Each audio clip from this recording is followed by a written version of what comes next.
అద్భుతాలు జరిగితేనే వస్తామనే మూర్ఖపు తరం మరొకరు. ఈ అద్భుతాల కొరకు, ఆశ్చర్యకార్యాల కొరకు ఆ ప్రభువుని నమ్మాల్సింది. ఈ రోగాలు బాగవడం కోసం, అప్పులు తొలగిపోవడం కోసం ఆ ప్రభువుని నమ్మాల్సింది కాదే. నరుని ఆత్మ యెహోవా పెట్టిన ఈ ఆత్మ పరమాత్మనితో మమేకమై నిత్య మహిమలో వెళ్ళి చేరాలి. అందుకు భక్తి చేయాల్సింది. రోగాల కొరకు వచ్చేవాళ్ళు రానక్కర్లేదు, ఏదో స్వస్థత రానక్కర్లేదు, ఏదో అద్భుతం చూడాలని అక్కర్లేదు. అట్లాంటి వాళ్ళ మధ్యలో నా ప్రభు అద్భుతాలు చెయ్యరు. బైబిల్లో పేతురు, యోహాను, యాకోబు వాళ్ళంతా నిజమైన ఒరిజినల్ మెన్ ఆఫ్ గాడ్. వాళ్ళు ఎప్పుడు కూడా తైలాభిషేకం మీటింగ్ ఈ వారం, తైలాభిషేకం వచ్చే వారం అని చెప్పలే. వాళ్ళు ప్రభుని నమ్మమన్నారు, మారుమనసు పొంది బాప్తిజం తీసుకోమన్నారు, ఆత్మదేవుడు మీలోకి వస్తాడు ప్రార్థన చేయండి అన్నారు. ఆ తర్వాత తైలం వాళ్ళ నెత్తి మీద, ఎవరి నెత్తి మీద పోయిలా, పేతురు పోయిలా, యోహాను పోయిలా, యాకోబు పోయిలా. మనోళ్ళకి అది ఒక అలవాటు చేశారు సేవకులు. మనోళ్ళు వెళ్ళిపోయి గొర్రె తలలు ఇచ్చినట్టు ఇచ్చేయడం.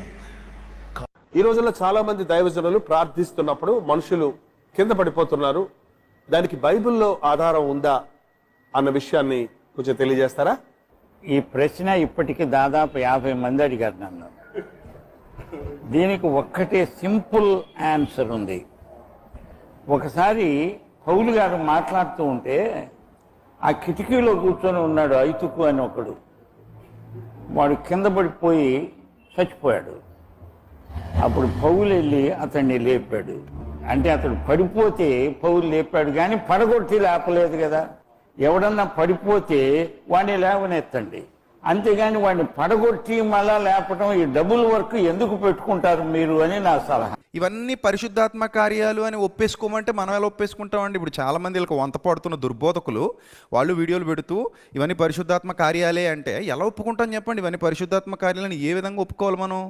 నేను ఆయనతో ఈ చర్చిలో ఏదైతే మాట్లాడానో అది ఇంకా ఎలాబొరేటెడ్గా ఆడియోలో మాట్లాడడం జరిగింది. అంటే ఆడియోలో ఇంకా ఏం మాట్లాడుకున్నాం అనేవి నేను వినిపించడానికి అది కరెక్ట్ కాదు, కానీ కొన్ని ఏదో చెప్పారు కాబట్టి అందులో ఏదైతే నేను పాయింట్ కరెక్ట్గా ఆయనకి ఎక్స్ప్లెయిన్ చేశానో ఆ పాయింట్ మాత్రం మీకు వినిపిస్తాను. అదే చర్చిలో కూడా చెప్పాను. చర్చించడానికి ఆయన పిలిచినప్పుడు ఏదైతే చెప్తుంటే ఆయన నాకు చాలన్నా ప్లీజ్ అన్నా అని ఏదైతే ఆపేశారో ఆయన, దాన్ని నేను ఆడియోలో కూడా మాట్లాడుతున్నప్పుడు, ఫోన్ కాల్ రికార్డింగ్లో మాట్లాడుతున్నప్పుడు కూడా అమ్మతేజ గారికి ఇదే విషయాన్ని ఎక్స్ప్లెయిన్ చేశాను.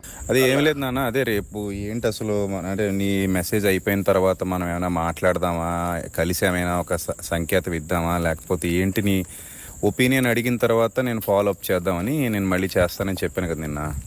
అవునన్నా. మరి నీ ఉద్దేశం ఏంటి చెప్పు నాన్న, దాన్ని బట్టి ఫాలో. ఇంకా రేపటితో క్లోజ్ నాన్న.